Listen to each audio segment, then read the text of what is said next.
ज्ञान वाटिका में आप सभी का स्वागत है। जैसा कि पिछले क्लासों में हमने पढ़ा ओम्स लॉ और कल के क्लास में हम लोगों ने रेसिस्टेंस को जाना। ओम्स लॉ से हम लोग एक टर्म को इंट्रोड्यूस किए थे, दैट वाज रेसिस्टेंस, और रेसिस्टेंस के बारे में भी हम लोगों ने पिछले क्लास में पढ़ा। तो उसी रेसिस्टेंस के कड़ी को आगे बढ़ाते हुए आज हम लोगों को समझना यह है कि रेसिस्टेंस जो है वो किसी एक कंडक्टर में किस तरह से जो है उसको वो अफेक्ट करता है, उस पर किस तरह का प्रभाव डालता है। तो रेसिस्टेंस के कारण जो है कंडक्टर किस तरह से प्रभावित होता है, तो उसी विषय पे आज हम लोग चर्चा करेंगे। हम लोगों का आज का जो टॉपिक है वो है factors affecting the resistance of a conductor. Means एक कंडक्टर के रेसिस्टेंस को कौन कौन सा फैक्टर उसको अफेक्ट कर सकता है, उसी के बारे में आज हम लोग चर्चा करेंगे। तो एक हमने सर्किट डायग्राम बनाया है। ये जो है फैक्टर्स के बारे में समझने के लिए हम लोग जो है उस सर्किट डायग्राम का हेल्प लेंगे और चार मुख्य जो है बिंदु है जिस पे हम लोग आज चर्चा करेंगे। तो रेसिस्टेंस ऑफ अ कंडक्टर को अफेक्ट करने वाला मेन पॉइंट चार है। लेंथ ऑफ अ कंडक्टर, दूसरा पॉइंट है area of cross section of a conductor, और उसको हम लोग थिकनेस ऑफ अ कंडक्टर भी बोलते हैं। तीसरा है nature of material of a conductor, और चौथा है टेम्परेचर ऑफ अ कंडक्टर। तो ये चार जो फैक्टर्स है उसके बारे में तो हम लोग इस पॉइंट वाइज हम लोग देख लिए, ठीक है, लेकिन उस सर्किट डायग्राम के हेल्प से हम लोग ये समझेंगे कि किस तरह से ये चारों फैक्टर एक कंडक्टर में अफेक्ट करता है रेसिस्टेंस को। तो आइए चलते हैं अब सर्किट डायग्राम पे। तो सर्किट डायग्राम में हम लोग देख रहे हैं जैसा कि एक बल्ब कनेक्टेड है, इसमें एक एमीटर लगा हुआ है, एक वोल्ट मीटर लगा हुआ है और एक बैटरी है, और ये सब जो है these are the connecting wires. तो इस सर्किट में करंट जो है फ्लो करेगा पॉजिटिव से नेगेटिव टर्मिनल की ओर, और जो है करंट को मेजर करने का काम करेगा एमीटर, और ये वोल्ट मीटर जो है इसके बल्ब के बीच में जो पोटेंशियल डिफरेंस है उसको मेजर करने का काम करेगा। तो सबसे पहले हम लोग लेंथ ऑफ अ कंडक्टर का जो है चर्चा करते हैं इस सर्किट में। तो जैसा कि इस लेंथ ऑफ मींस यहां से अगर स्टार्ट हो रहा है ये सर्किट, ठीक है, तो ये this is the length of the wire, ये वायर का लेंथ है।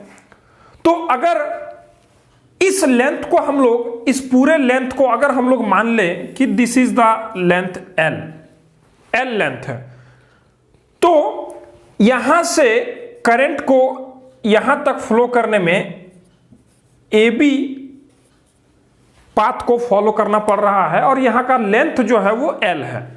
तो एल लेंथ को जो है यहां पर ट्रेवल करना पड़ रहा है करंट को। तो यहां पर जो है रेसिस्टेंस जो है वो इतना सारा इलेक्ट्रॉन्स है, उसी के बीच जो होगा रेसिस्टेंस होगा, और रेसिस्टेंस इतना सारा जो इलेक्ट्रॉन्स है यहां से यहां तक का जो इलेक्ट्रॉन्स है वही पार्टिसिपेट करेगा।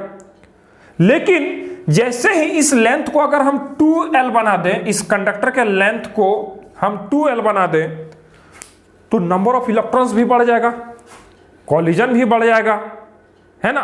तो ऑब्वियसली जो है उस कंडक्टर का रेसिस्टेंस जो है वो बढ़ जाएगा। मींस लेंथ के बढ़ने से रेसिस्टेंस जो है वो बढ़ रहा है, लेंथ के बढ़ने से रेसिस्टेंस जो है वो बढ़ रहा है। तो लेंथ के बढ़ने से रेसिस्टेंस कैसा बढ़ रहा है? डायरेक्टली लेंथ को हम लोग डबल किए तो रेसिस्टेंस जो है वो डबल हो जाएगा। तो रेसिस्टेंस जो है वो लेंथ पे डायरेक्टली प्रोपोर्शनल होगा। Means the resistance of a conductor will be directly proportional to the length of a conductor. दूसरा पॉइंट है कि area of cross section of a conductor, means अगर इस कंडक्टर का जो है एरिया ऑफ क्रॉस सेक्शन क्या है उस पर डिपेंड करेगा। तो area of cross section of a conductor पे रेसिस्टेंस डिपेंड करेगा। किस तरह से करेगा कि मान लेते हैं कि ये इतना छोटा रास्ता है, इससे होकर इलेक्ट्रॉन्स को गुजरना है। मान लेते हैं कि जो है 10⁻22 इलेक्ट्रॉन्स को इस एरिया ऑफ क्रॉस सेक्शन से गुजरना है, इतना छोटा एरिया ऑफ क्रॉस सेक्शन से गुजरना है। और इसी सेम इलेक्ट्रॉन को मान लेते हैं कि इतना बड़ा एरिया ऑफ क्रॉस सेक्शन से गुजरना है, तो किसमें वो आसानी से गुजर सकता है? ऑब्वियसली ये बड़े वाले में जो है क्या होगा, वो आसानी से गुजर सकता है। मींस 10⁻22 इलेक्ट्रॉन्स अगर है मान लेते हैं, और उसको एक बार इस छोटे वाले रास्ते से गुजरना है और एक बार इस बड़े वाले रास्ते से गुजरना है, तो किसमें आसानी से वो गुजर सकता है? बड़े वाले में। बड़े वाले में तो एरिया ऑफ क्रॉस सेक्शन पे जो है कंडक्टर का रेसिस्टेंस किस तरह से डिपेंड करेगा? इनवर्सली डिपेंड करेगा। किस तरह से? कि अगर एरिया ऑफ क्रॉस सेक्शन कम है तो रेसिस्टेंस क्या होगा? ज्यादा होगा। Area of cross section come, resistance ज्यादा।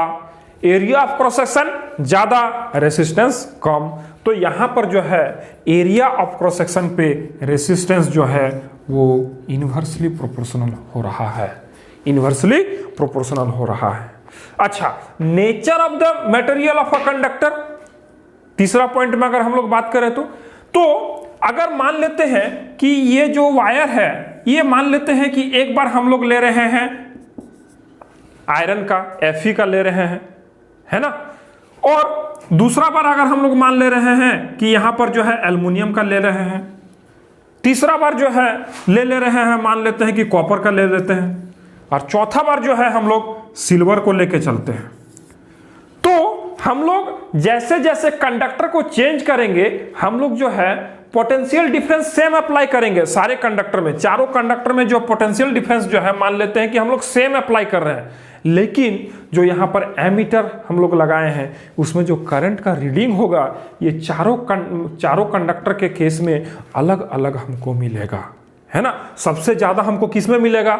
सिल्वर में, क्योंकि हम लोग जानते हैं सिल्वर क्या है? सबसे बेस्ट कंडक्टर है। इसीलिए सिल्वर के केस में हमको सबसे ज्यादा करंट मिलेगा इस सर्किट में, और सबसे कम हमको किसमें मिलेगा? आयरन में मिलेगा, क्योंकि हम लोग जानते हैं आयरन जो है ये तीनों में से सबसे खराब कंडक्टर है ना। ये चारों में से सबसे खराब कंडक्टर कौन है? आयरन है। मींस इन तीनों के कंपैरिजन में आयरन जो है सबसे खराब कंडक्टर है। इसीलिए हमको सबसे खराब मींस सबसे कम करंट किस में मिलेगा? आयरन के केस में मिलेगा।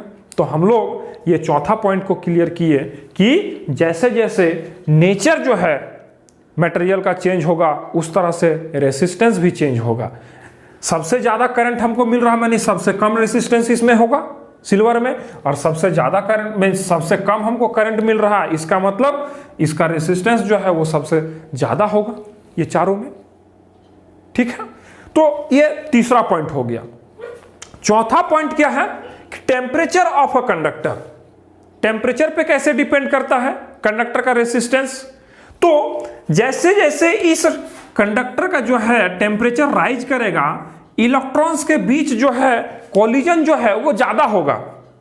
हीट होगा, जब हीट प्रोडक्शन होगा तो इलेक्ट्रॉन्स के बीच में ज्यादा कोलिजन होगा, है ना। और जब ज्यादा कोलिजन होगा तो ऑब्वियसली क्या होगा? ज्यादा हीट प्रोडक्शन होगा, और ज्यादा हीट प्रोडक्शन होगा तो जो है क्या होगा? मींस ज्यादा कोलिजन होगा तो इलेक्ट्रॉन्स जो है वो उसका स्पीड जो है वो धीमा हो जाएगा। स्पीड जो है उसका क्या हो जाएगा? धीमा हो जाएगा। मींस ज्यादा कोलिजन होगा, एक दूसरे से टकराएगा वो, तो एनर्जी वहां पे लॉस होगा। एनर्जी लॉस होगा तो इलेक्ट्रॉन्स जो है क्या हो जाएगा? धीमा हो जाएगा। धीमा हो जाएगा तो रेसिस्टेंस क्या हो जाएगा? ज्यादा हो जाएगा। मींस इलेक्ट्रॉन तेज गति से जाएगा, रेसिस्टेंस कम। इलेक्ट्रॉन स्लो स्पीड से जाएगा तो क्या होगा? रेसिस्टेंस ज्यादा। तो इस तरह से हम लोग चौथा पॉइंट भी देख लिए कि टेम्परेचर ऑफ अ कंडक्टर में कैसे रेसिस्टेंस जो है वो अफेक्ट होता है। तो ये जो है रेसिस्टेंस जो है वो हीट पे क्या होगा? वो भी हीट पे भी जो है डायरेक्टली प्रोपोर्शनल होगा। मींस ज्यादा करंट, ज्यादा रेसिस्टेंस, अगर ज्यादा हीट प्रोडक्शन हो रहा है तो रेसिस्टेंस क्या हो जाएगा? ज्यादा हो जाएगा। और कम हीट प्रोडक्शन हो रहा है तो रेसिस्टेंस क्या होगा? कम होगा। ठीक है, तो ये 4 पॉइंट है। Length of a conductor, area of cross section of a conductor, nature of material of a conductor और heat temperature of a conductor, ये 4 चीज पे जो है डिपेंड करेगा कंडक्टर का रेसिस्टेंस, और हम लोग देखें कि किस तरह से डिपेंड करेगा। तो उम्मीद करते हैं आज के लेक्चर से आपका जो ये कॉन्सेप्ट है factors affecting the resistance of a conductor, ये क्लियर हो गया होगा। और अगर आपके पास इससे रिलेटेड कोई क्वेश्चन या फिर कोई डाउट है तो आप मुझे कमेंट करके बताएं। मिलते हैं फिर अगले लेक्चर के साथ, तब तक के लिए देखते रहिए Gyan Vatika. Goodbye, take care.